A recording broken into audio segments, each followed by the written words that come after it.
Okay, so they're going to be made ready to accept the plasmid. But guys, how are we going to make them ready? So guys, what we are going to do is we are going to use a special compound, and that special compound is your cesium chloride.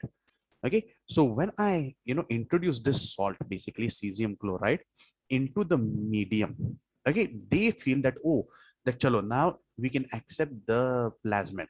What happens, the pore size of the cell membrane, it increases, and which allows easy transfer of plasmid. That is why we use cesium chloride. Okay, but now which are the ones that we generally use? Like, which competent cells are we going to make, guys? So very simple, we're going to make use of E. coli. Okay, I have told you, if by any chance you're stuck anywhere, you don't remember anything, just put down E. coli, because we have used E. coli almost everywhere, guys. Okay, so we have E. coli. Second one, we have Helicobacter pylori. Okay, Helicobacter pylori. Okay, apart from that, we have another one, that is Bacillus hemophilus. Okay, so these are generally the ones which we will use. Okay, so these are some examples. Okay, but now once again, let's try to take the example, like, how are we going to make use of this TI plasmid? Okay, what are we going to do? Okay, how will we put this TI plasmid, and how will we transfer the this gene, basically the uh, the BT gene in your plants. So let's try to see how it will work. So guys, first of all, we are going to make use of your TI plasmid. Okay, TI plasmid, that is nothing but your tumor inducing plasmid. Where did we get this thing from, guys? We got this thing from your Agrobacterium tumefaciens. Okay, so let me just give you a little idea. Okay, Agrobacterium tumefaciens. Okay, and now guys, like, what does this TI plasmid have? This TI plasmid contains the tDNA. Now, what did I tell you, guys? This tDNA acts as the marker gene, meaning if the tDNA is intact, then what will happen? Immediately, you're going to see that the plant is going to suffer from crown gall disease. If this tDNA is not intact, then the plant will not suffer from the crown gall disease. And that is how we identify which plant has taken up the gene, which plant has not taken up the gene.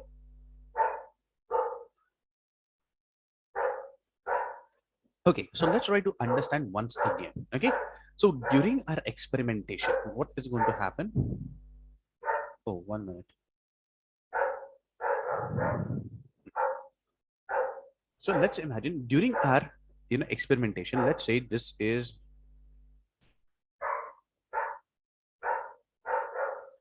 okay, this is our TDN. Okay, so let's the TI plasmid. Okay, so let's say this is our TI plasmid, and inside this TI plasmid, let's say until here it is our tDNA.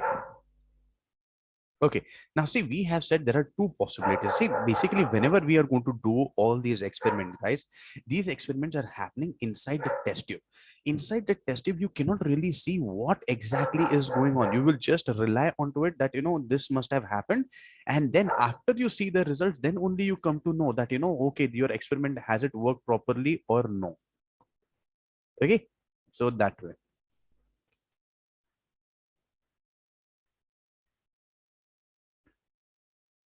So like this. Okay, so let's say once again, guys, this is nothing but your TD. Sorry, 1 minute. I will just copy this thing first.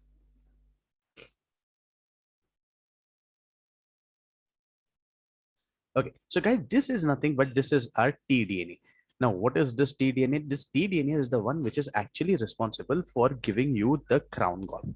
Now, guys, let's imagine this thing. Okay, this enters into the plant, meaning basically this is going to go into your Agrobacterium tumefaciens once again, and this Agrobacterium tumefaciens, this is now going to infect your plant cells. Okay, so let's try to see what will happen.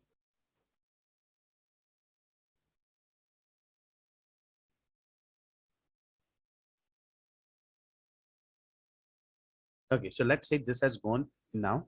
we have taken this thing, like we have done the experiment. Okay, now we don't know, whether the tDNA was broken down or not. We don't know that. Okay, so let's imagine once again, then this enters into your E. coli cell like this.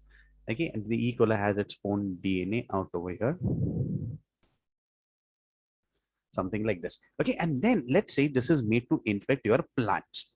So now if this is going to infect the plant, guys, so how will we know that whether the plant has taken up the right kind of plasmid or no?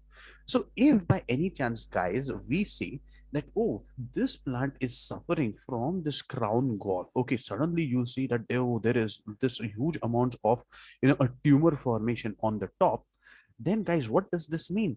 This means that, oh, this DNA which was taken, this plasmid which was taken, it was containing the tDNA. It did not contain the gene of your interest, because if it contained the gene of your interest, then the plant would have not got the crown gall disease. Okay, so this is one condition. But now let's say, guys, we want the BT gene. See, we had done everything, like we had taken the test tube, we had taken the plasmid, we had used the enzyme, we have taken the BT gene. Okay, but now in the first case, it did not happen that the BT gene did not go into it. In the next case, what can happen, guys? So let's try to see. So the second case.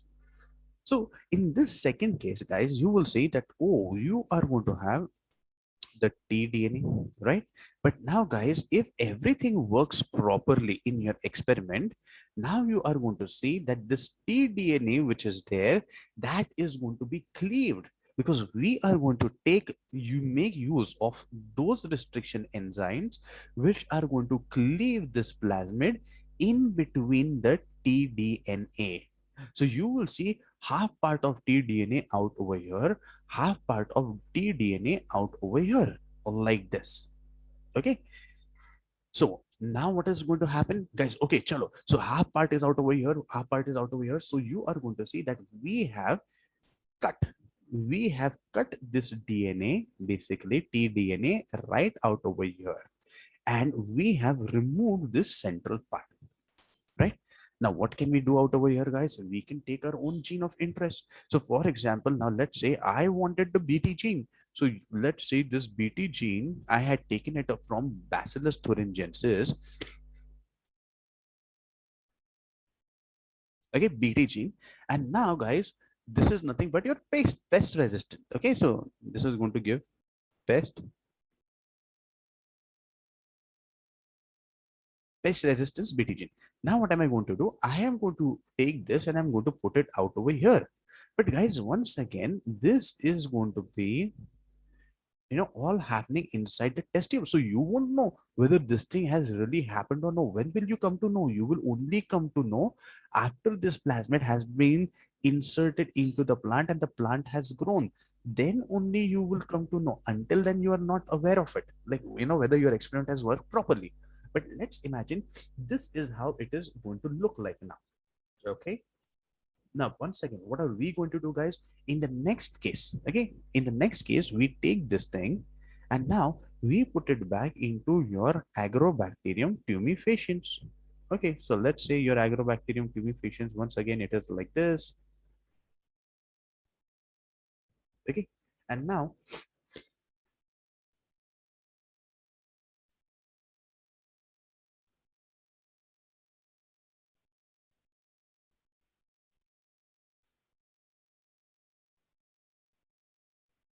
okay, and see, now this gene has entered. Now this gene has entered, so this has, like, see, in this case, guys, will the tDNA will be able to express itself? No, it will not be able to express it. Why? Because the tDNA is broken down, guys. This tDNA is completely cleaved off, so it will not be able to show you any kind of this thing. Okay, now what happens? You are going to take this thing and now you're going to infect the plant. Now, the moment the plant is infected, guys, in this case, if everything has worked properly, are you really going to see crown gall disease taking place? No, guys, here you are not going to see crown gall disease. Rather, you are going to see that the plant is nice and it is going to be strong and healthy, right? But now, the moment you don't have this crown gall, okay, it gives you an indication that yes, that your experiment has worked properly. Why did it work properly? Because see, the tDNA was cleaved, and the gene of interest was put in between out over there. That is why. Okay, now what happens, guys? You are going to see that this thing contains the BT gene, and the BT gene contains, basically, it is going to produce the toxin, the BT toxin. So let's imagine if for some reason you are going to have a caterpillar. Okay, so it can be any kind of bollworm or caterpillar. Let's say it starts feeding onto this plant. What is going to happen, guys? Immediately you are going to see that this caterpillar, immediately this is going to die.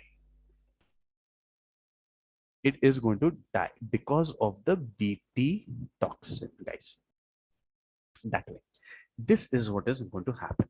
By using this method, guys, what have we produced? We have produced BT brinjal.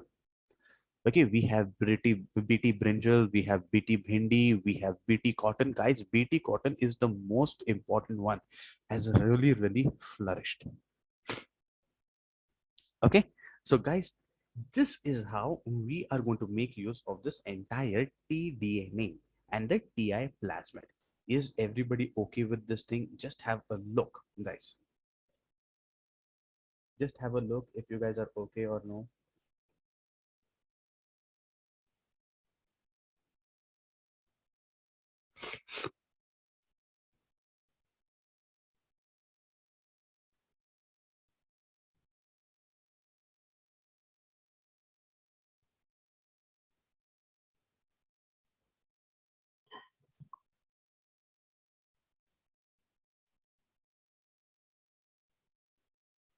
Okay, everybody all right? Yes? Sure, no issues, guys, everyone? Okay, chalo. So now the next thing that we're going to see is, guys, now we have to see an entire experiment in which we are going to take the insulin gene and then we are going to introduce it into the E. coli. The principle remains the same, guys. Whatever we were doing, the principle remains the same, but now we have to see this thing a little better in detail. Okay, so let's try to see. Okay, 1 minute. Sir, last time we took the NIF gene as the desired gene. Does it have some properties like BT? NIF gene is for nitrogen fixation. So it helps in increasing the nitrogen content of the plant. So that way, that is why a NIF gene.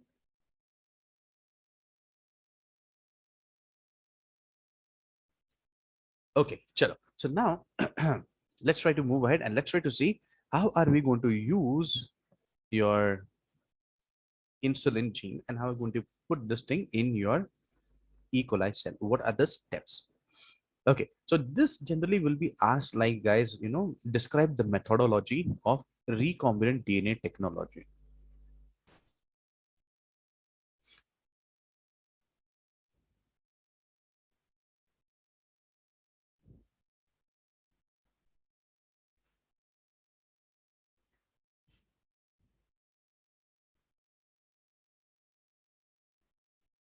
Okay, so now, guys, what is our aim of this thing? To produce insulin in E. coli cells. That is what we are trying to do. So the entire aim is like, you take the insulin gene from the human cell and you're going to put it into your E. coli and make the E. coli cells produce this thing. Okay, so to produce insulin producing E. coli cells.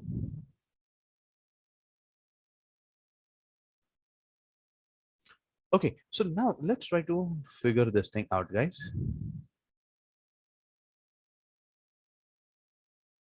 Okay, so now the first and the foremost thing is, guys, see, for insulin, okay, if I have to take insulin, put it into E. coli, first thing I need to remove insulin from your animal cell, right? So what is the first step, guys? The first step we will say this is nothing but isolation of DNA from the donor. Okay, now one, it is going to be from donor organism, and second, I will have to put it somehow into the E. coli cell. Okay, so from first one, donor organism. Okay, now guys, I want you to pay attention. Okay, so guys, in this thing, first we have to remove the insulin gene. So how are we going to do that? Let's try to see.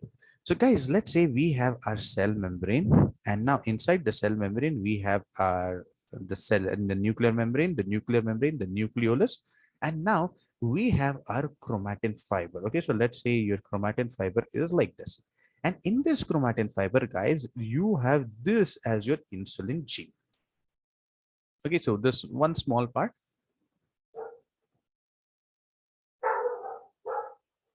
This is insulin gene.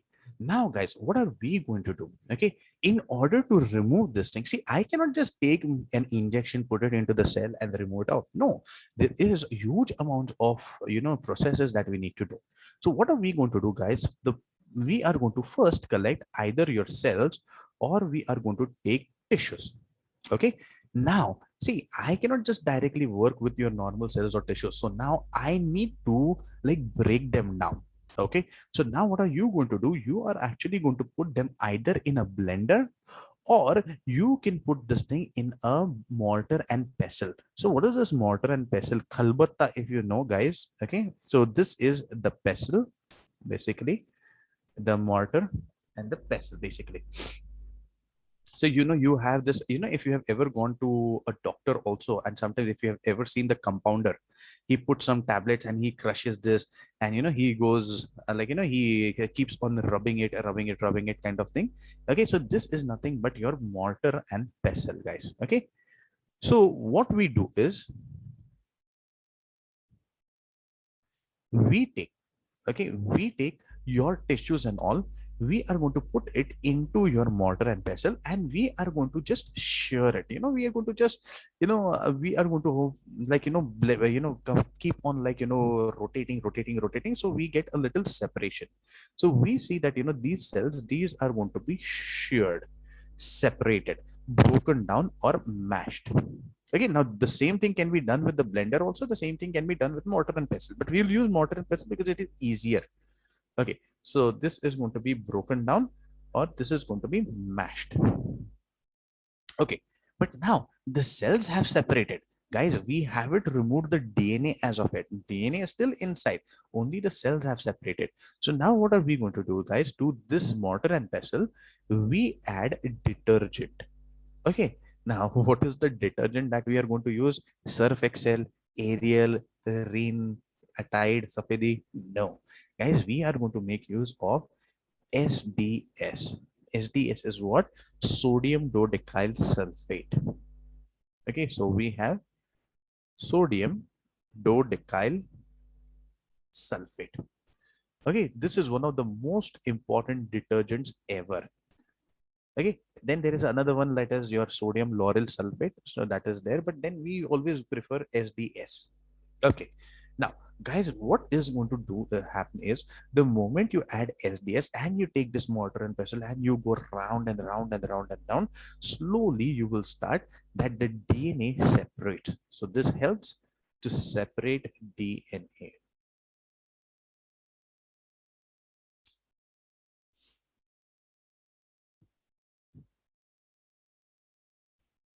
Okay, it helps to separate the DNA. Now, guys, what happens? I will just show you. So once again, you had this mortar and pestle, right? And in this mortar and pestle, guys, you were you're taking this thing and you were like shearing it off. But now, guys, after you have like sheared it, and after you have like like grounded this tissue properly, what you will see is at the bottom you will see all the cells and all, they will be at the bottom. Okay, and now what will happen is this detergent, okay, it will become a little frothy kind of thing, and this frothy thing, it will come to the top, guys, like this. So this will come to the top. Okay, and this frothy thing, this is now going to contain the DNA. This contains the DNA. Okay, so now the DNA, now then what, guys, this DNA, how we can do this thing? We say we will spool the DNA, SPOOL. What we do, we take a glass rod or a filter. Okay, now when we take the glass rod, we can take just a glass rod and we just put it inside and we swirl the glass rod. All the DNA, it sticks onto the glass rod. That is what we have always observed, guys. Okay, so this DNA, this can be taken out.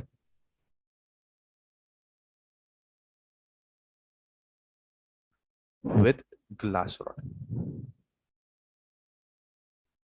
Okay, or you can filter this thing. Okay, so we have different kinds of Wattman filter papers. So you either filter this thing or you can just use a glass rod.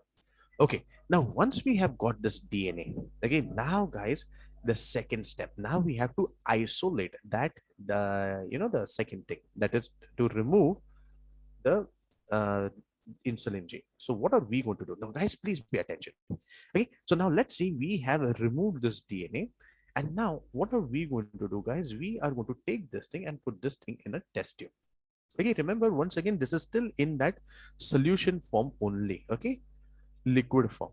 So let's imagine this is your entire DNA, and see, you are going to have somewhere out over here, let's say this is your insulin gene, like this.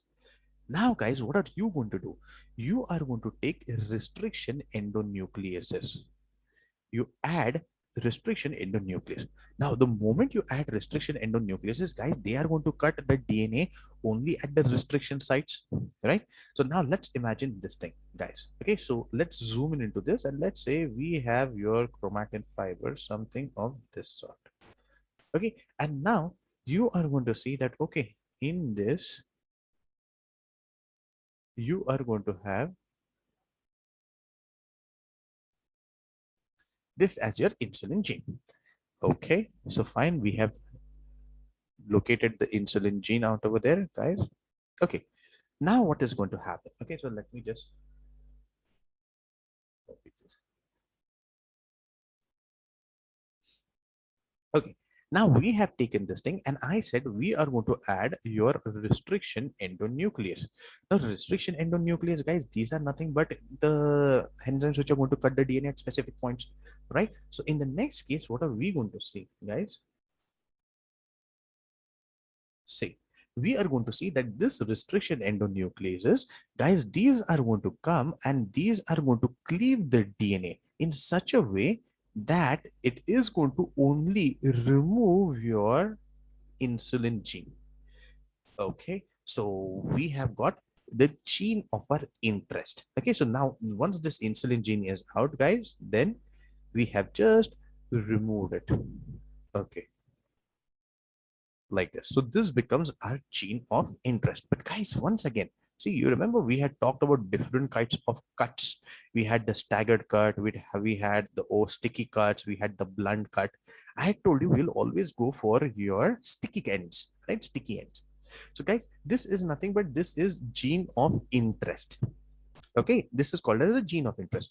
But guys, if I zoom in into this, how is this going to be?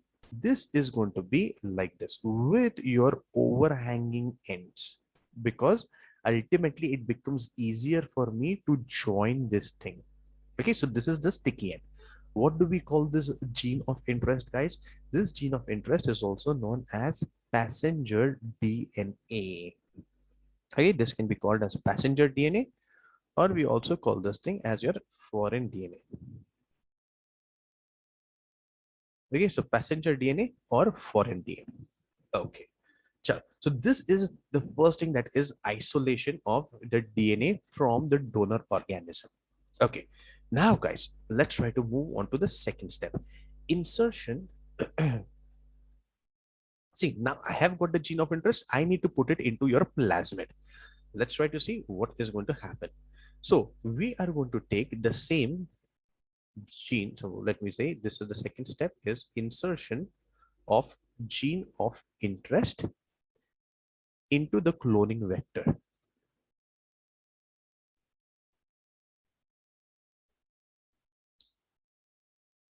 Okay, now guys, what are we going to do is the first thing out over here, you have to select a plasmid. Okay, so let's say we have selected PBR 322, because that is also, like, very commonly used. So plasmid of Bolivar and Rodriguez 322. Okay, now one of the most important things, see, remember, guys, you need to use the same restriction enzyme. See, what you had used out over here, you need to use the same restriction enzyme to cut the plasmid. Why? Because see, in your plasmid, I want the opposite ends like this, right? If you cut it with somebody else, guys, you may not get this opposite end. Then your experiment will be a failure. I cannot do that, guys. Okay. So understand this thing. So now in the next thing, guys, what are we going to do? We are going to take the plasmid and cut the plasmid with the same restriction endonuclease.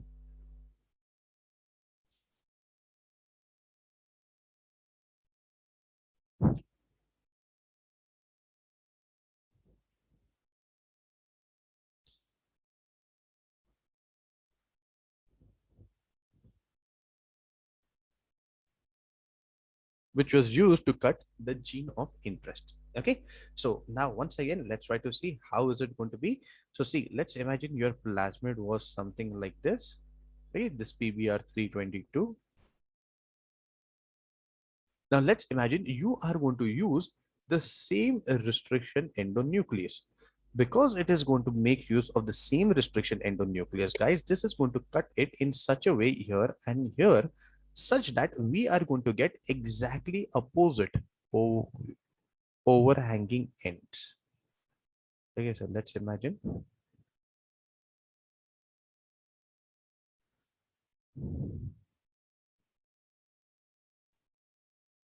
Okay, so we have got exactly opposite overhanging ends like this, so that our gene of interest can enter out over here. Okay, now what are these ends also called? Now I have already told you these are going to be your sticky ends, or we also call them as cohesive ends. Cohesive because they can unite with one another. That is why cohesive ends. Or staggered cuts also, but staggered cut has a little different meaning.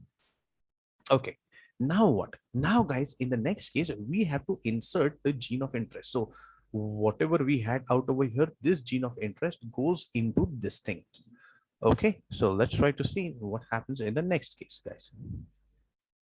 So we have taken this, and guys, once again, all this thing, whatever we are doing, this is all inside a test tube. You can't even see what exactly is happening. You can just rely on God कि बाबा मेरा experiment बराबर हो. That's it.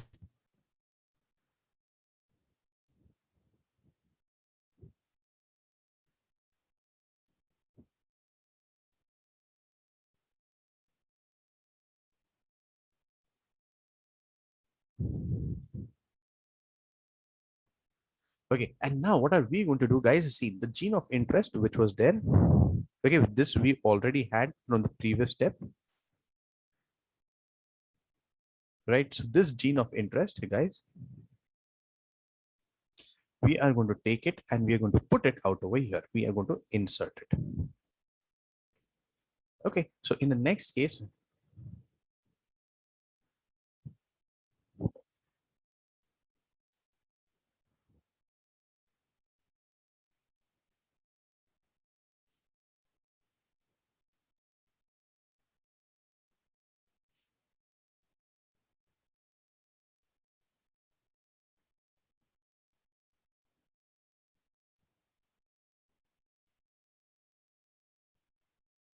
okay.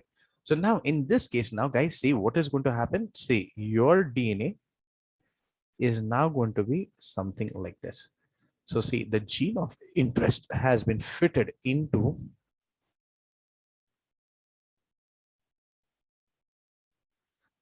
the plasmid this way. Okay, so now, and because this is fitted into this, guys, okay, now what we can say that yes, this is nothing but our recombinant DNA, our DNA, like this. Okay, so let me just mention out over here, the insulin gene has been inserted into the plasmid.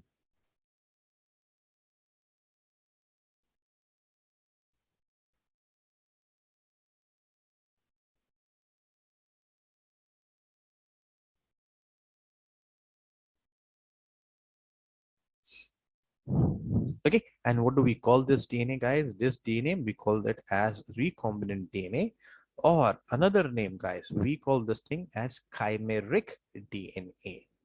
Okay, so keep this thing in mind. R is nothing but recombinant. Okay, So guys, first of all, is everybody okay until this point? What has happened? Any doubts until this point? Once again, just go through this thing.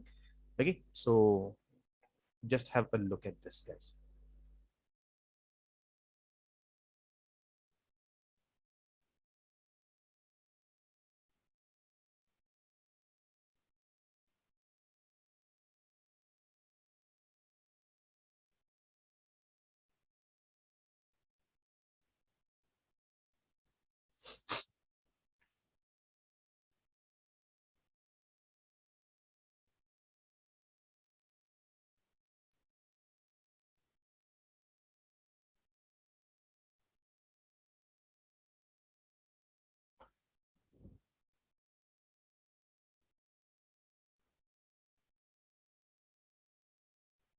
Okay, any doubts from this part, guys? Just go through this. Just see if you have understood what has happened.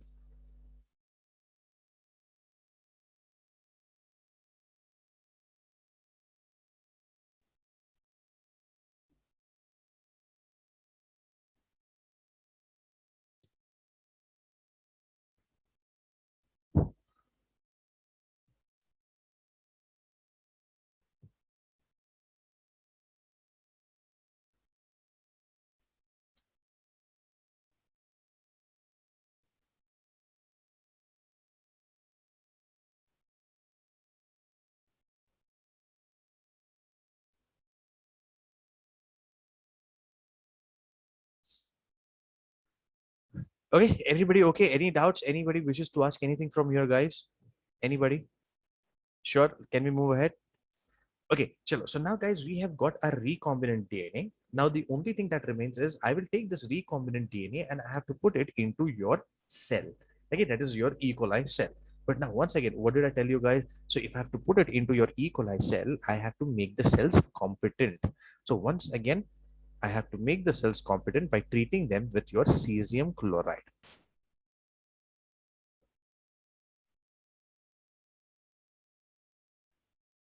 Okay, so now you're going to take this rDNA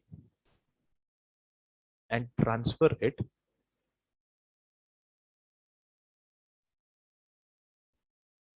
into competent cells. Okay, so now let's try to see how are we going to do this thing.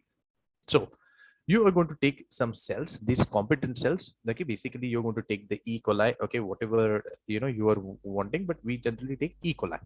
So you take this E. coli, and now these E. coli cells, they are made ready to accept the incoming DNA.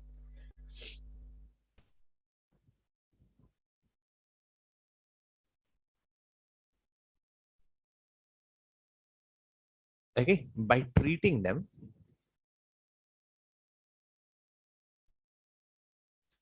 with cesium chloride.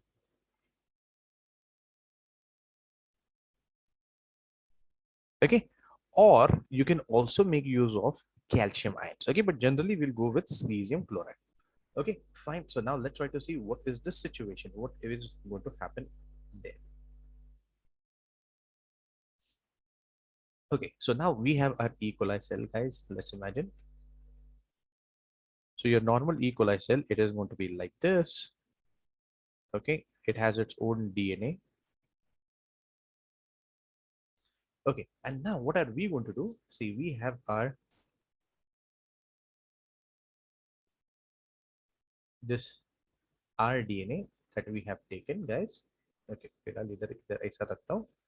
Okay, now because you have treated these E. coli cells, I am going to take this thing and I'm going to put it out over here. In the next case, guys, what are we going to see? That now, okay, chalo. So the plasmid has entered into the E. coli cell.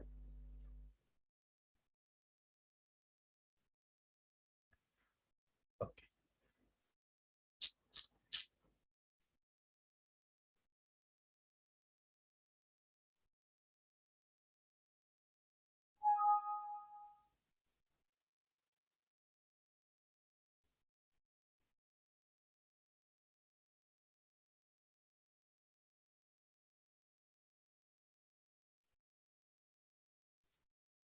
Okay. So now let's see, we have the plasmid.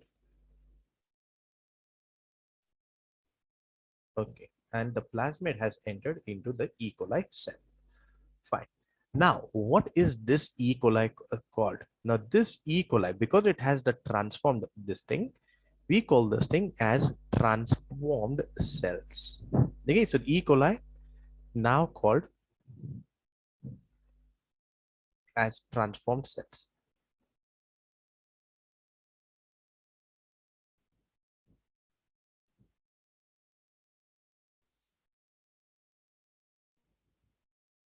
Okay, but now guys, see once again, where is all this thing happening, guys?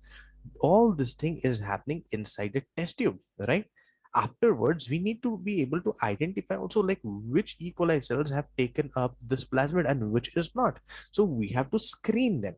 Okay, so the next process, guys, the next process that we're going to see, this is screening or selection of transformed cell from the population of other cells.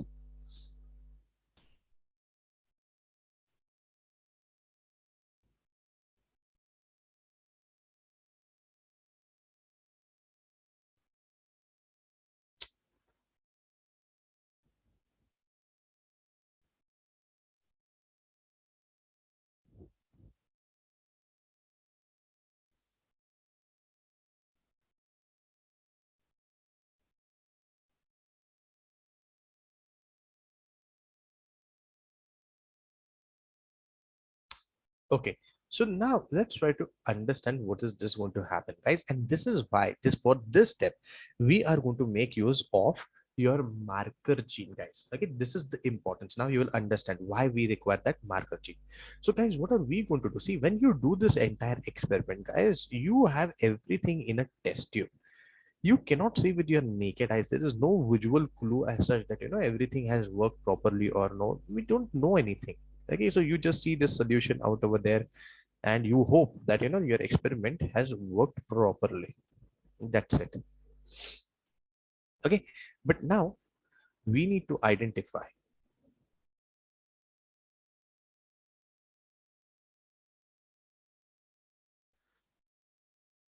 who has taken up the gene of interest.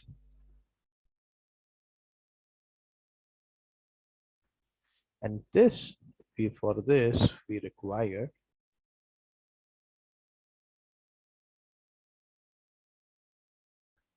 the marker gene or your antibiotic gene. Okay, either of the two. Okay, so let's try to understand what exactly is going to happen. So, guys, in this thing, okay, in this thing, okay, now there can be two populations. One, if your the plasmid, it did not contain your insulin gene and it was just normal your experiment. In some cases, see, every plasmid is not going to take up the gene. So now there are two possibilities, guys. Okay, so let me just show you.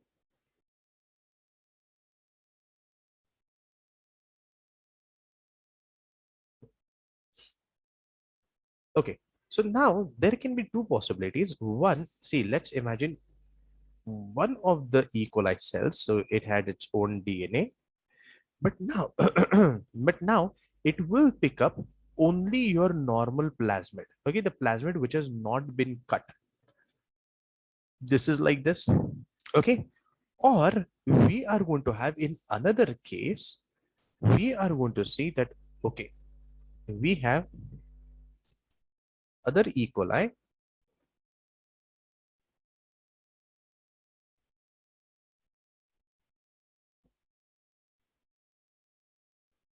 Okay, and in this E. coli, now it is going to take up the plasmid which contains your insulin chain. Now we have to find out who has taken what.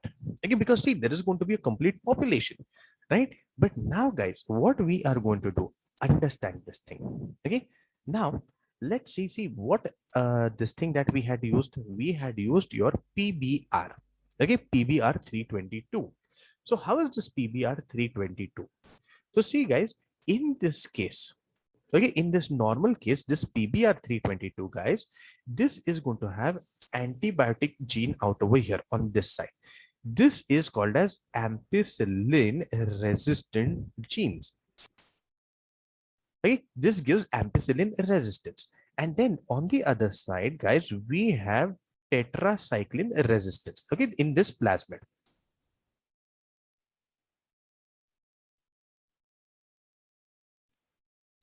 Okay, so tetracycline resistance. Now, when this plasmid has gone into this, it is intact like this. So can I see this plasmid? It has proper ampicillin resistance and it has tetracycline resistance, right?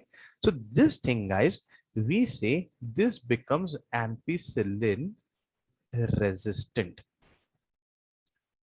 Okay, so let's say we are talking only about ampicillin resistance. And what is this? This is the normal PBR 322, the one which did not undergo any kind of modification.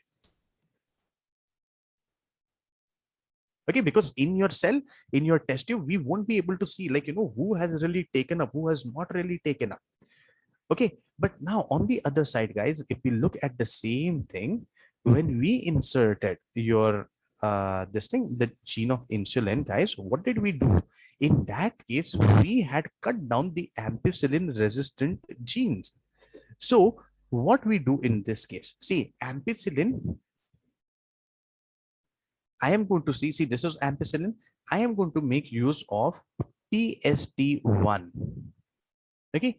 And this PST1, it is going to cut this ampicillin resistant gene in between. So when it cuts in between, your DNA is going to open out over there. And now the insulin gene will be fitted inside. So now let me just show you how this is going to be. So now in the next case, you are going to see that, okay,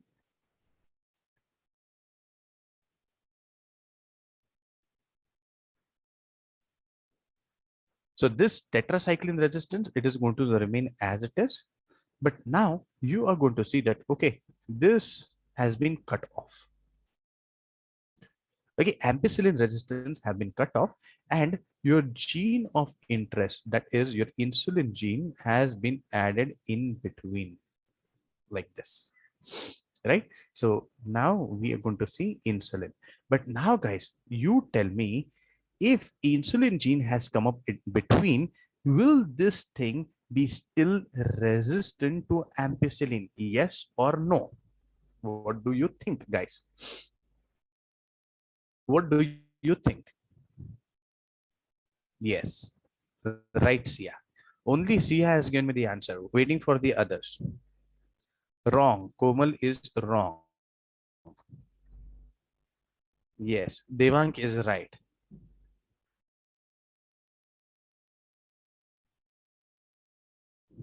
Okay, now understand once again, guys.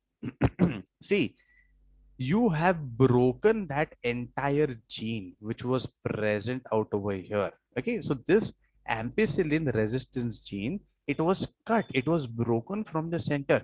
If you are breaking it down, guys, will it still give you that possibility? No, it will not give you that possibility at all. That is why, guys, this is going to act as your marker gene. Okay, so let's try to see what exactly is going to happen next. Okay, but now, guys, see, when we are going to grow, okay, so this is how it is actually happening. When we actually grow this thing, guys, yes, okay, so when we actually grow, okay, so what will happen is when you do this thing, okay, when you cultivate this on a plate, you are going to see that, oh, the plate is going to be like this. Okay, this is your petri plate with food. Okay, that is the medium for your bacteria. So you will see all the bacteria, they are going to grow as these small colonies, guys. Okay, everything like this, small colonies. Now from these colonies, guys, how are you going to know who is going to be the the choice of your interest? Like, who is the one who has taken up the gene, who has not taken up the gene? How will I know? There is a question mark out over there. So, guys, what do we do? Now we go for a technique which is called as replica plating.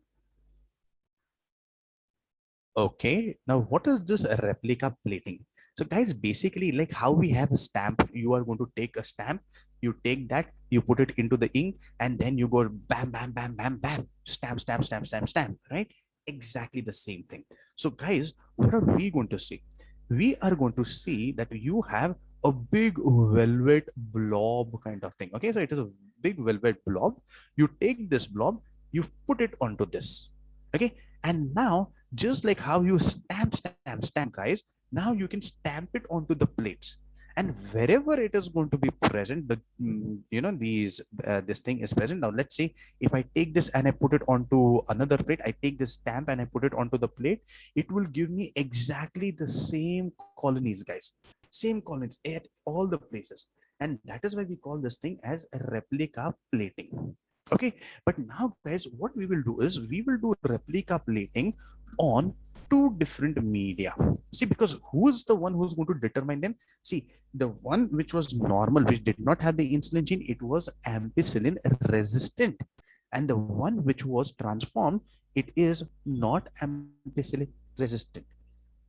Okay, so now let's try to see. So what am we going to do, guys? We are going to take this and we are going to put it onto two plates. Okay, the first one, which is with ampicillin, and the second one, which is without ampicillin.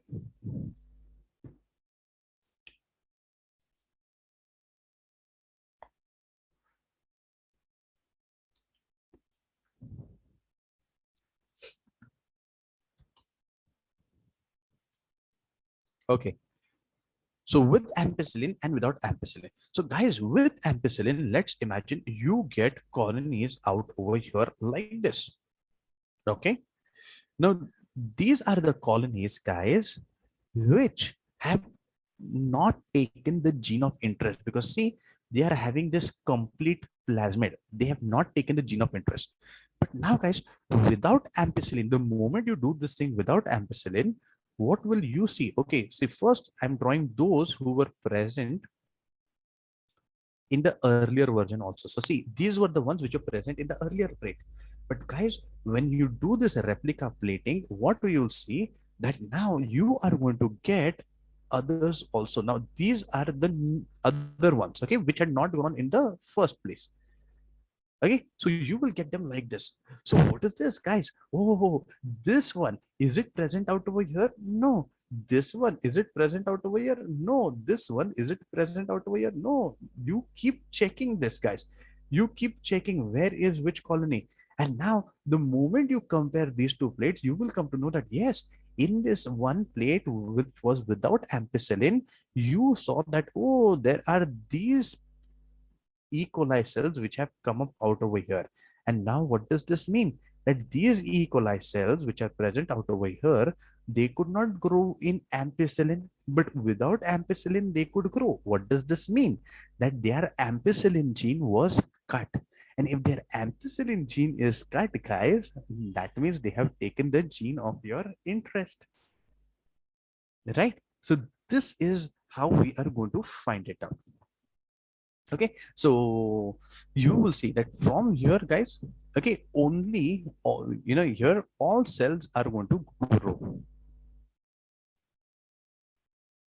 and here only the cells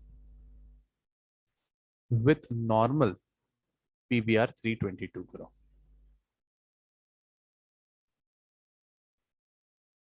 Okay, and guys, what are these cells? These are nothing but these are the transform cells. These are the ones which are of our interest.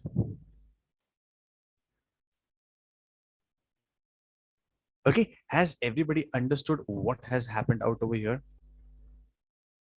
Okay, so what are we going to do in this thing? Okay, we just need to compare the plates.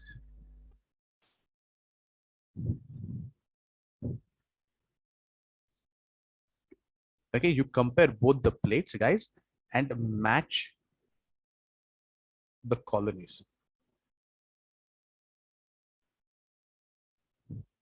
Okay, I'll just mention out over here the red colonies out over here. In this case, guys, the red colonies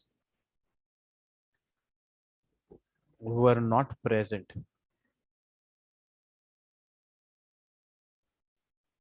in ampicillin plate. Why? Because they were sensitive to ampicillin.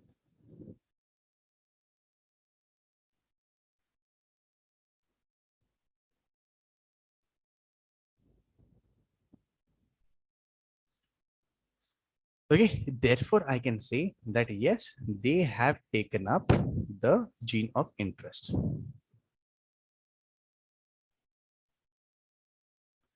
Or I can say they have taken up the modified PBR 322. Okay, and basically when I can see this thing, they can be identified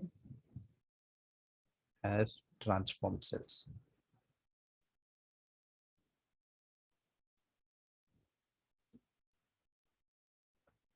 Okay, everybody all right with this thing? Guys, just have a look, just see if you have understood any questions, any doubts on this thing, what has happened.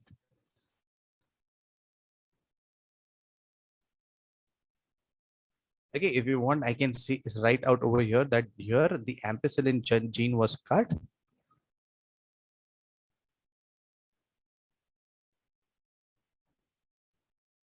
Therefore, it loses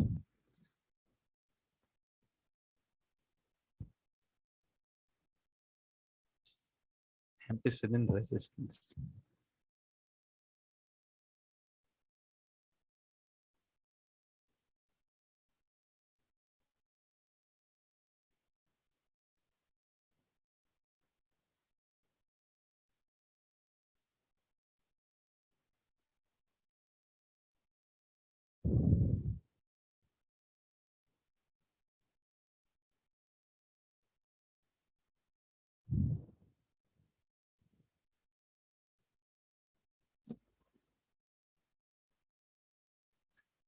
Okay, just have a look, guys. Just see if you're okay with this, everyone.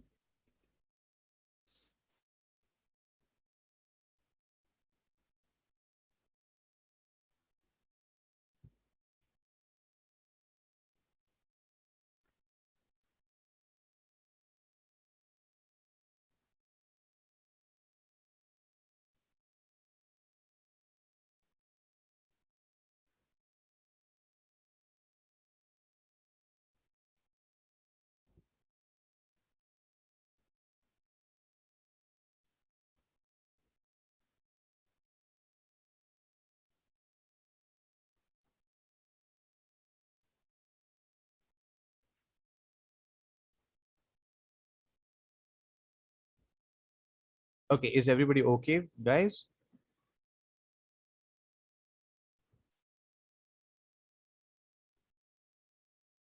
Okay, one minute. Huh?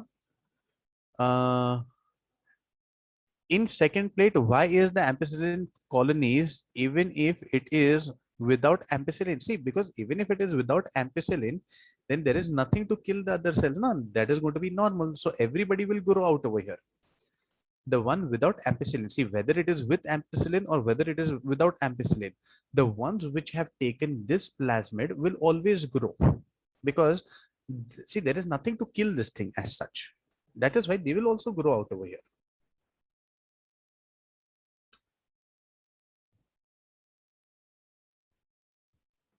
Okay, yes, replica plating is what see.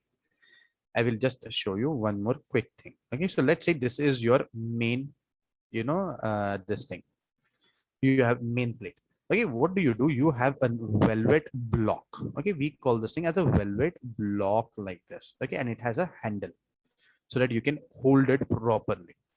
Now, what do? Is we take this velvet block, we impinge onto this, basically meaning we put it onto this, like thoda sa press it lightly. So when we press it lightly, whatever colonies are present, they get stuck to this velvet, right? Now what do? We have normal plates like this, okay, that you have already prepared plates. Okay, now what are you going to do? You take this thing and you just press it onto this. So you press it onto this. So whatever, those colonies that were stuck, those get transferred out over here like this. The same way you take this thing, you put it onto another plate. So once again, you are going to see the same thing like this. That is replica plating. So you can do this thing for like, hundreds of plates that way. So it is just like stamping method. You just stamp onto, the plates.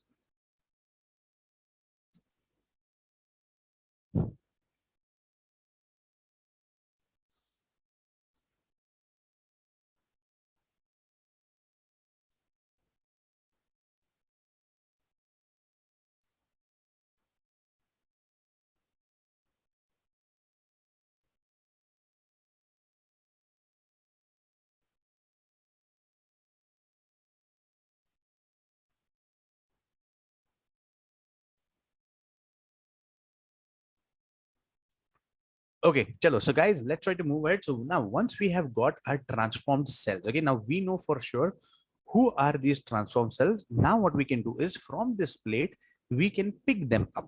Okay, we can pick them up and now we can grow them into your normal media. And once they grow into your normal media, guys, they are going to multiply rapidly. And with that, it is going to increase in number exponentially. But now what is going to happen? Those are the cells which contain your insulin gene. And if it is containing the insulin gene, guys, each and every cell out over there will start producing insulin. Then what do you have to do? You just need to remove it from the medium. You need to purify it. You need to filter it. You need to process it. And that's it. Voila, you are going to get your insulin. That is how it works. Okay, so guys, let me just put down next thing. So we are going to have the next process. This is going to be multiplication. Okay, so multiplication of transformed cells.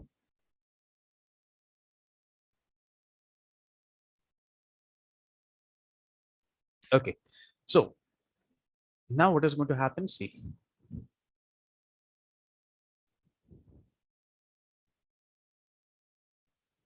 okay, so now guys, we have got our this thing. Okay, so let's say this was the first E. coli like this, and then it had the gene of interest. So this is how it was.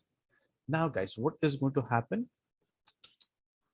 See, we are going to grow this one into your medium. Okay, meaning your food for your bacteria. Once again, the moment you take this thing, guys, now what happens? Now this is going to be just your exponential phase kind of thing. Meaning in the next case, this is going to divide into two like this. These are going to further divide into four like this. Okay, these are further going to divide into much more, guys, and this thing is going to keep on continuing. But then as this is happening, guys, what you are going to realize, see, each and every new cell which is present out over here, that is now going to get your gene of interest, that is your insulin. That means each and every cell present out over here is capable of producing insulin. So let me just put it down. So all new cells,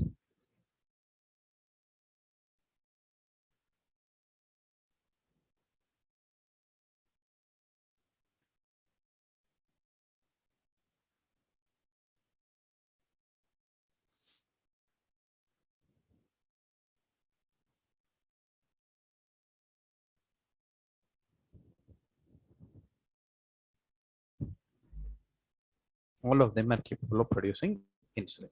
That's it. That is it. And guys, after this, what is the next thing, guys?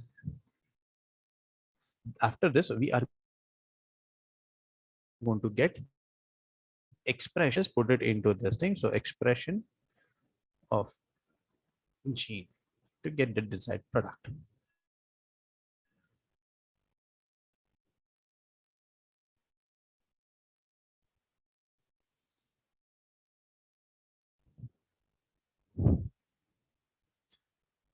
Okay, so now once again, so guys, all these cells, like I said, they are all going to produce insulin.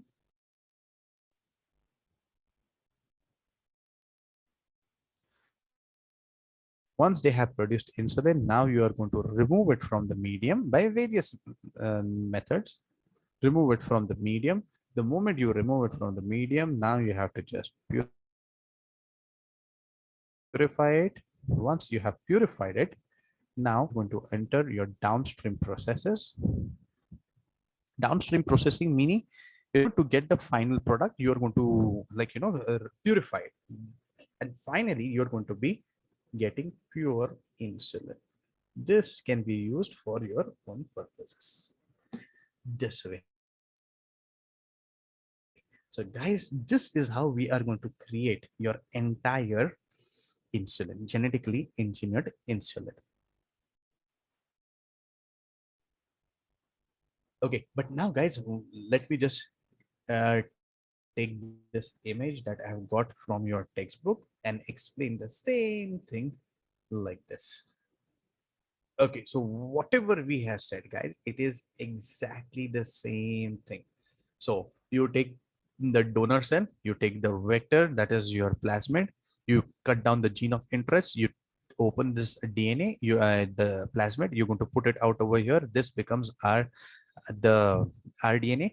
rDNA is then taken, put it into your competent cells. These competent cells, now they are going to start multiplying. As they start multiplying, immediately they are going to start proteins. And then we are going to proteins is what? Nothing but your the insulin hormone basically. And then these proteins basically they are going to be harvested using downstream processing. Whatever we have done out over here, okay, we have just done everything in detail in this part, guys. Okay, so just have a look, everyone. And guys, what we'll do is we'll break over here for 5 minutes, and then we'll start with the next part.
The cell had undergone through the PCR cycle, right? No, wrong. Here we did not take the cell and put it through the PCR cycle. Here that was directly done from the cells. This was directly done from the cells. In this case, we were doing it. See, here, sorry, किधर गया वो नीचे गया. Here we just did it directly from the cell. If you have the gene of interest, then you can run it through your PCR, increase the number of copies, and then also you can do the same thing. But in this case, we did it with directly your cells.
Okay, chalo. So guys, let's start once again.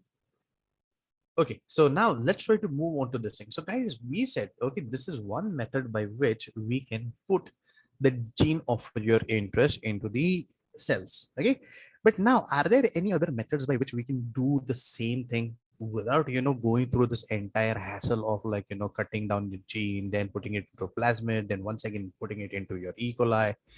Can we do it without this? So the answer is yes. There are many other methods by which we can do this thing. So what are the others? Let's try to see.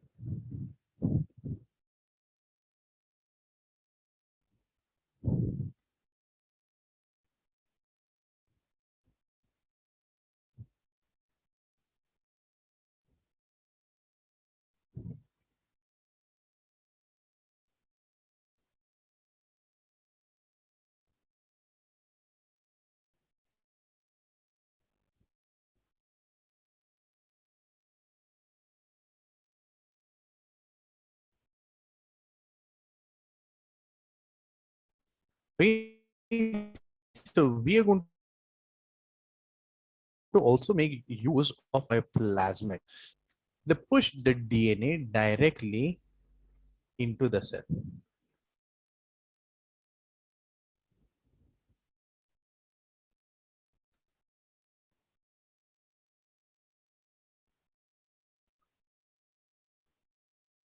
Okay, they push the DNA directly into the cell. So guys, what are the different methods? So the first method that we're going to talk about, this is called as your biolistic method. Okay, biolistic method, or guys, this is also known as gene gun. Okay, so just to give you an idea, let me just pull out that picture.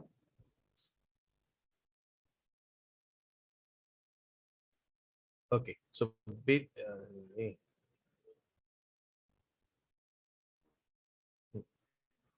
so guys, basically when we talk about this gene gun, okay, so you are going to have this gene. Okay, basically this is the gun. Here, this is your DNA, guys. Okay, so this DNA. Okay, and now what you are going to do, guys, is you have this DNA, you have some, the screens out over here, that is the mesh basically. And below that, we are going to have the cells out over here. So what you do is with the help of helium gas, the helium gas is going to be put under huge pressure. What is this going to do? This is going to drive this smoke into your cells. So see, in this case, the helium gas has entered the DNA fragments, okay, whatever that were placed on the screen, guys, those are going to directly enter into your this thing. Generally, we make use of gold coated DNA particle, DNA coated gold particles, guys. So that way. So this is like, directly injecting the gene into the cell, into the DNA. This is first one. Okay, guys, another method, something of the same sort, we have ultrasonification. Okay, so yes. So ultrasonification means what? Making use of your ultrasonic, waves. Because of that, you're going to see that the cell size is going to increase, the cell membrane is going to increase, and then immediately you insert your DNA into it. So ultrasonification. Okay. Okay. Next. After that, we have one more. Just like this, we have another method which is called as shotgun method.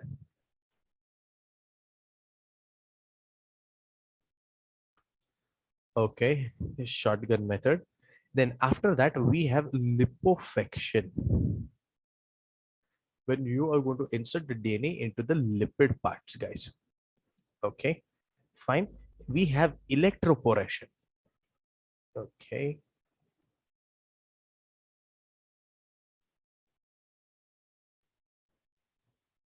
Okay, so basically in electroporation, once again, you are going to give like, a pulse charge. We call it as a pulse charge, meaning, short boost of charges, because of which, immediately you're going to see that the pore size increases.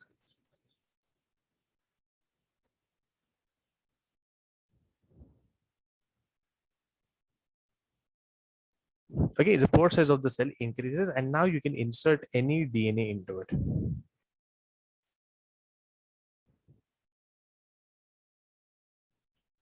So that way. Okay. Last thing that is out over here, guys, we have something that is called as micro injection as well.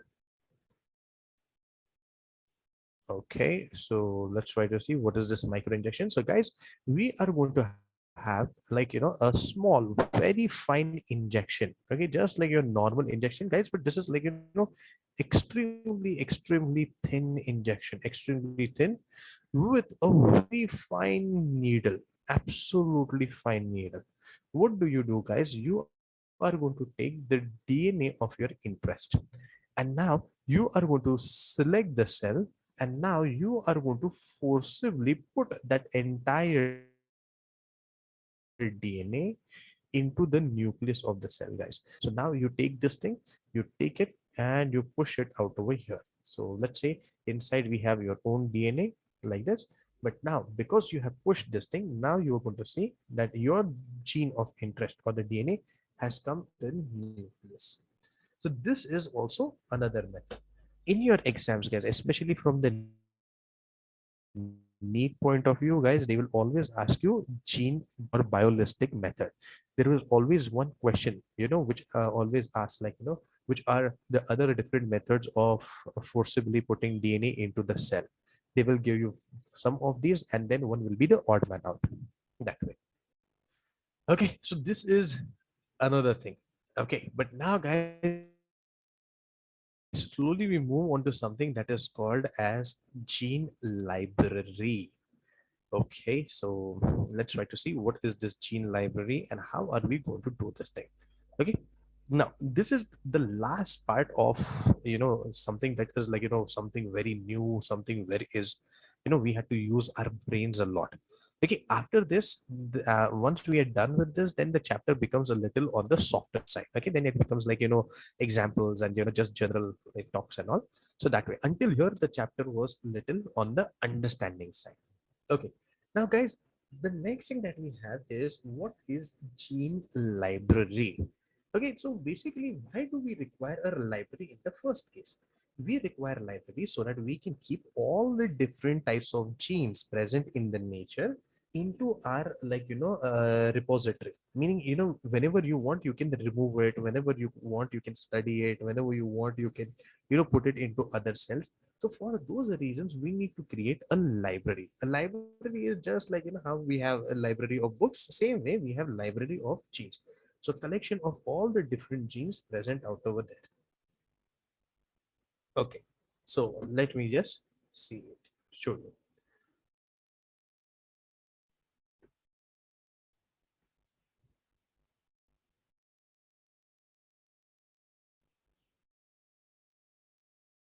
Okay.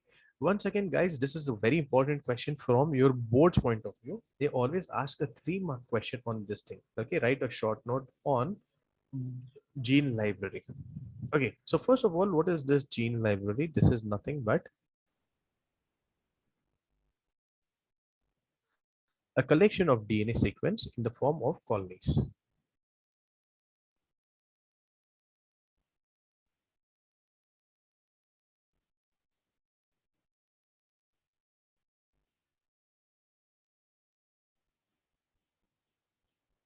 Okay, in the form of colonies of clones. Okay, clones. This is very important. Okay, so now what are we going to do? Okay, so first there are actually of storing your genes. Okay, so the first one, guys, we call this thing as genomic library. Okay, and the second one, this is called as your cDNA library. Okay, cDNA library. Let's try to figure this thing out. Okay, so guys, first of all, genomic library, the first thing that we are going to talk about, this is mostly done for your prokaryotes. Hey, this is mostly sent for your prokaryotes. Now, what are we going to do in your prokaryotes, guys? Let's say you have your bacteria like this, and let's say you have your DNA like this. Okay, so what are we going to do? We take this DNA, we are going to isolate the DNA. Okay, so you remove the DNA out. Okay, fine. Now, the moment you have isolated DNA, now what are you going to do, guys? You are just going to add a restriction endonucleases, okay, onto this thing.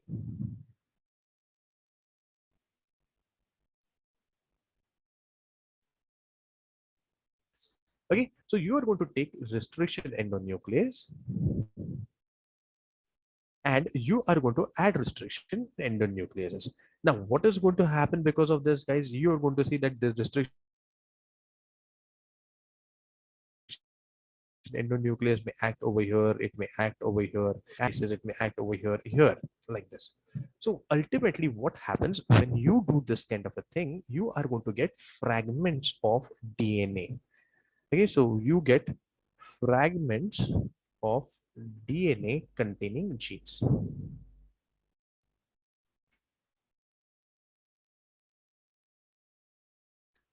Okay, but now what is going to happen? So I'll just give you an idea.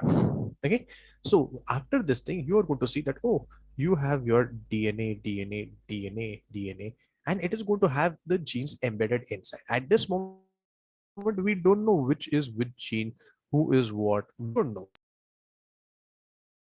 but we have just got these fragments, that entire thing. Okay, so now what we do in the next case, guys, we pick a fragment. Okay, you take each of this fragment and now you insert it into a plasmid.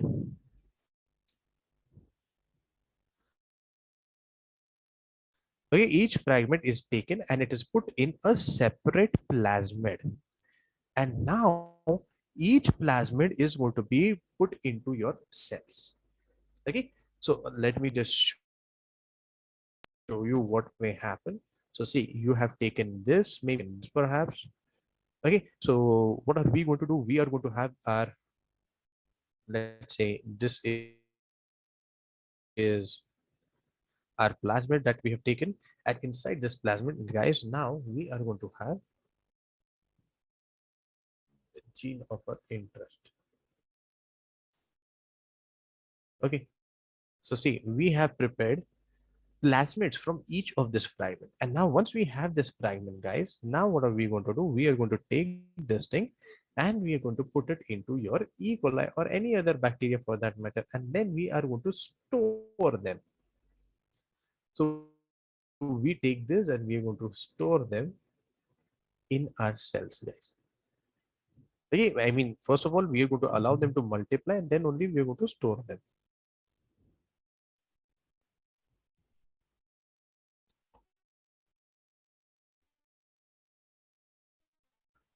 This is your cDNA library.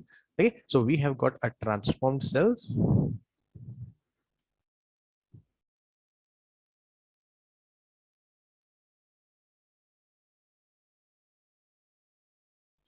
Now, the next thing we are going to ask them to about their growth. Once they have, so we screen them after this. Okay, so this is also screening them. Okay, in this method, guys, what is the drawback of this method? See, you have taken the entire DNA and you have cut it randomly. So what happens is there might be a possibility that, see, you have the DNA like this. There is a gene out over here. Okay, there is an actual gene, but this is restriction endonuclease khachak. It has cut it off from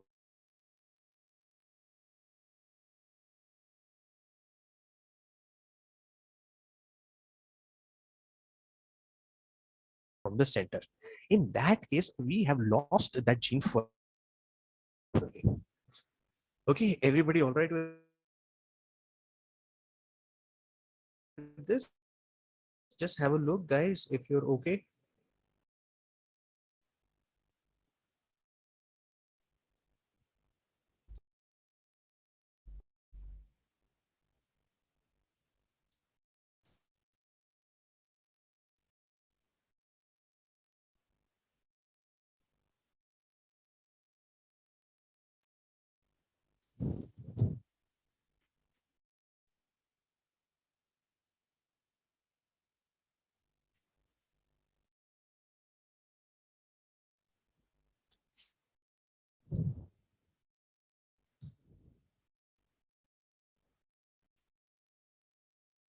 Okay. Now, just to tell you, like, guys, what we have done. Okay, let me just take this diagram and show it to you.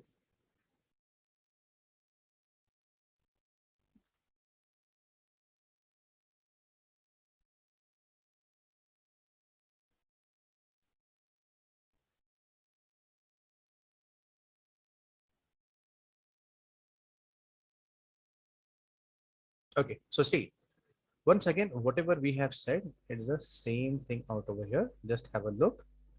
Okay, so in order to make this genomic DNA library, you're going to take the entire DNA, you have removed it off, you have made use of your restriction endonucleases, you're going to get fragments, you have got plasmids, going to cut them with the same restriction endonucleases.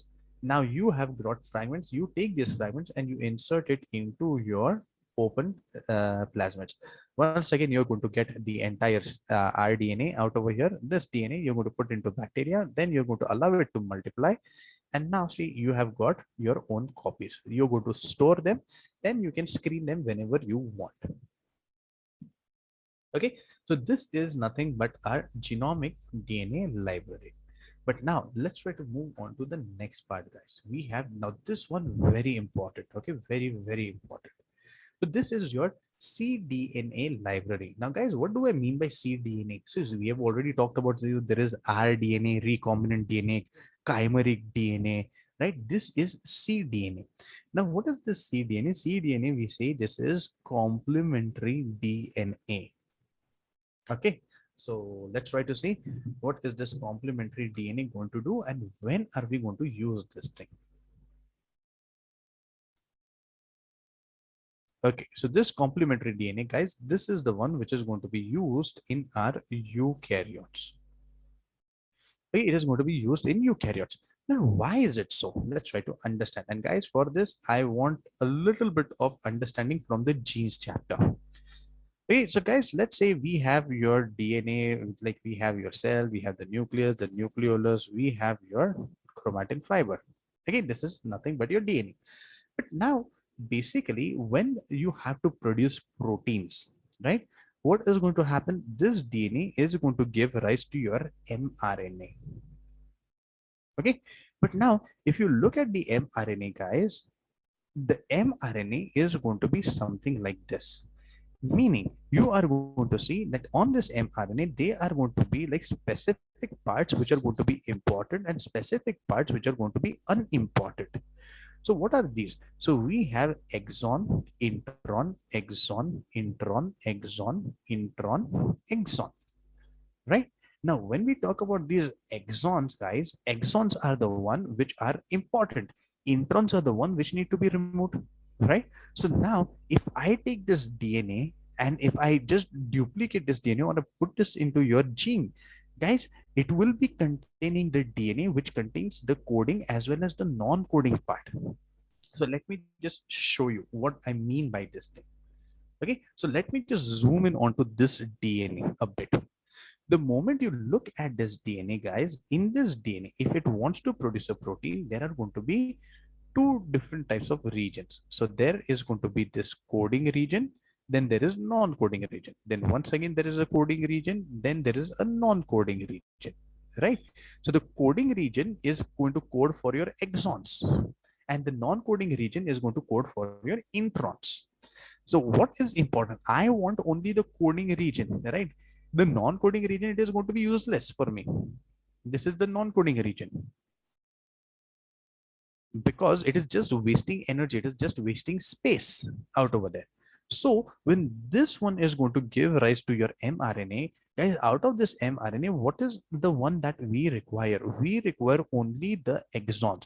The introns are going to be removed from here, right? So in the next case, what does the cell do? In the case of your post-transcriptional modification, you're going to see that, oh, all these things, they are going to be removed. So you're going to see minus introns. Okay. Now, once the introns have been minus, now what are we going to get, guys? We are going to get your properly transformed mRNA. This is your actual mRNA. What is this going to contain? This contains only and only your exons, right?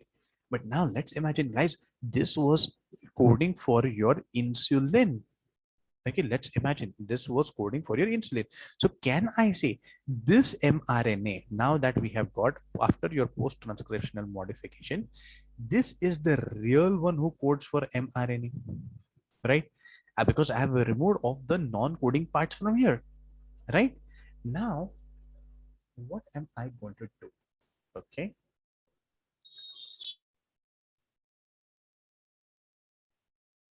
I hope everybody is understanding until here why this I want only the coding region. Is everybody okay with this thing? Why only coding region is required?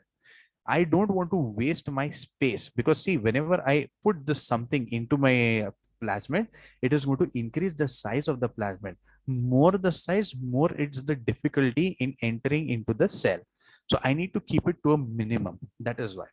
Okay. So now, guys, what am I going to do once this thing is done? Okay. I want the DNA which is going to be exactly like this. But then in order to get this mRNA, how was the DNA? So the DNA was like this: coding region, non-coding region, coding region, non-coding region, right? So there was a problem, there was a hassle. So what we did was, guys, the moment we get this mRNA, now we are going to make use of a reverse transcriptase. You add reverse transcriptase out over here. Okay. The moment you add reverse transcriptase, guys, now what is going to happen? Immediately, you are going to see that this mRNA is now converted into your DNA. But this time, what is the change, guys? This time, whenever we get this DNA, this is going to be complementary to this only. So it is going to contain the exact sequence for giving your entire insulin gene. That is the thing, guys. Okay, so this contains the actual sequence for insulin gene. And now, guys, that's it. Our job has been done. So, okay,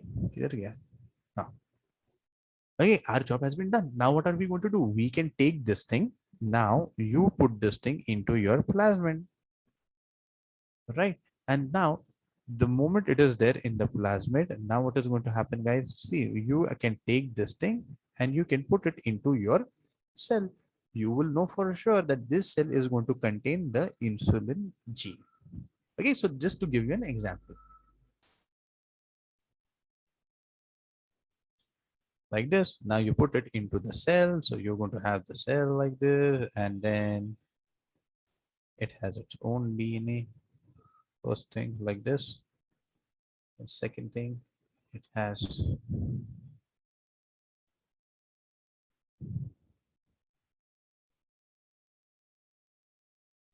like this.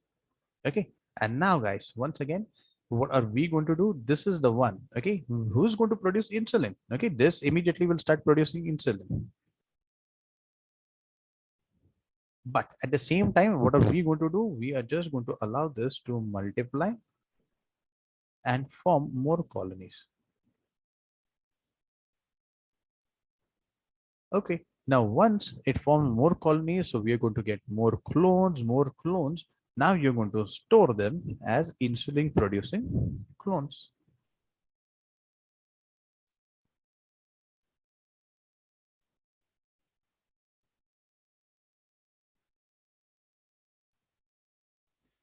Okay. So everybody got this thing, like, what is the difference? Why did we do this thing? This is, oh, 1 minute. Oh. Can you see, guys? Is everything okay?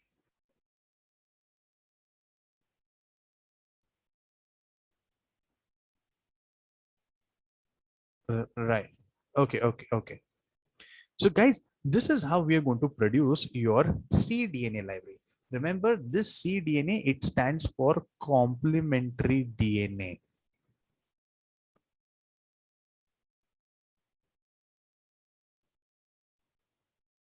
Okay, it stands for complementary DNA. Okay, so yes, guys, just have a look at this, see if you are okay. And then I will show you one more diagram of how things had happened. Yes, just have a look. Okay, one of the most important things, they'll always ask you to write a short note on this thing. Okay, very important question.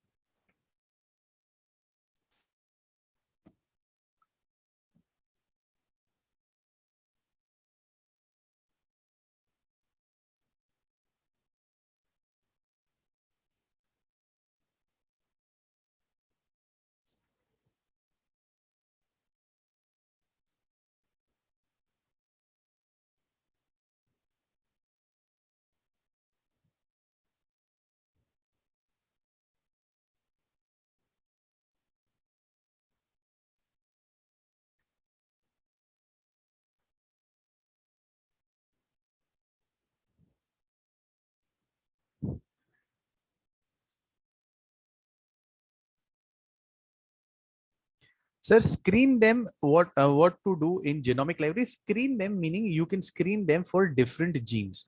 Meaning it can be insulin gene, it can be your amylase gene, or it can be your like pepsinogen gene, something of that sort. Screening means to you are sorting them out, or you're like checking for something.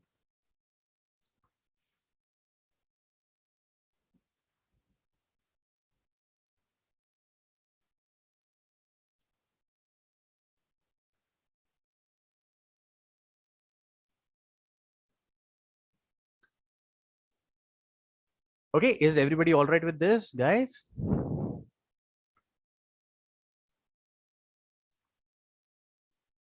Okay, let me just show you another diagram that I have downloaded for you.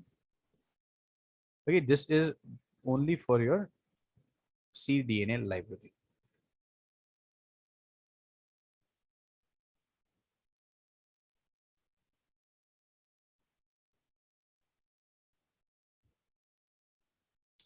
The thing is, now what has happened is my Zoom, it has got updated.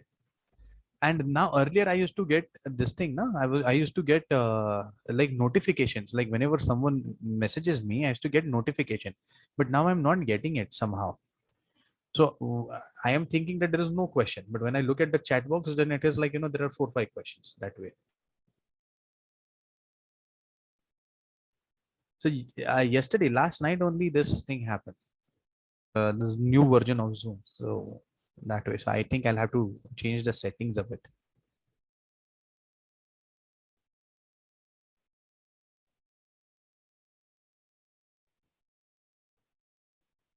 Okay, so guys, once again, let's have a look at this cDNA library. Okay, so see, once again, we have this mRNA. Okay, this mRNA, to that we are going to apply this reverse transcriptase. Reverse transcriptase is going to make sure that the mRNA converts into the DNA. This DNA, guys, this is going to have the exact copy of what your gene of interest is. Once again, what are we going to do now? If there are many of them out over here, you're going to get a cleaved DNA. Okay, so that depends. Now you are going to take these fragments, put these fragments into your plasmid, put it into your this thing, and from there into your cell. Once again, as you get the cells, you're going to multiply the cells and you're going to store them.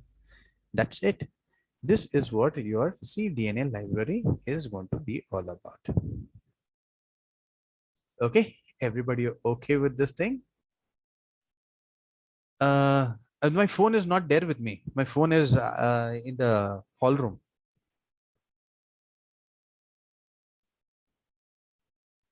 If you want, quickly type a message out over here itself.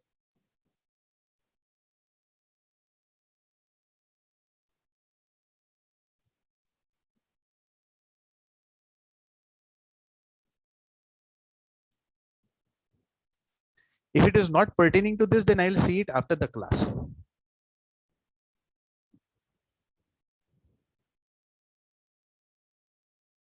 Okay.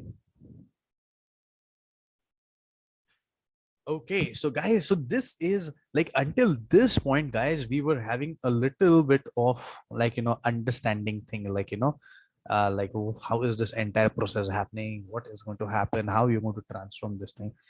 Okay, but now as we move ahead, guys, now the next part of the chapter talks about what is biotechnology, what are the different fields of biotechnology, okay, what are the different kinds of products that we have obtained by using biotechnology. And then one important thing that it talks about is like, what is like, how is your insulin, okay, how is your insulin modified and converted into your actual active insulin. Okay, so very, very simple thing, so not an issue at all, guys. And after that, the next part of the chapter is very, very, very simple. Okay, but for the time being, guys, what we'll do is we'll stop over here for the day. Okay, and next class when we come back, that is going to be more on the lighter side. But once again, my suggestion to you, go through this part today itself, guys, because the way this has been given, is there a chapter related to our nervous system? Yes. In control and coordination, we said we have two parts: hormonal coordination and nervous coordination. Hormonal coordination we have done, nervous coordination is still remaining.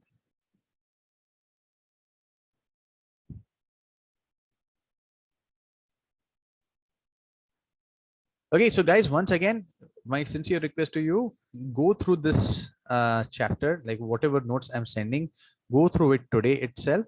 Okay, because this is fresh, it will help you to grasp. Otherwise, you'll forget, and then you'll be lost.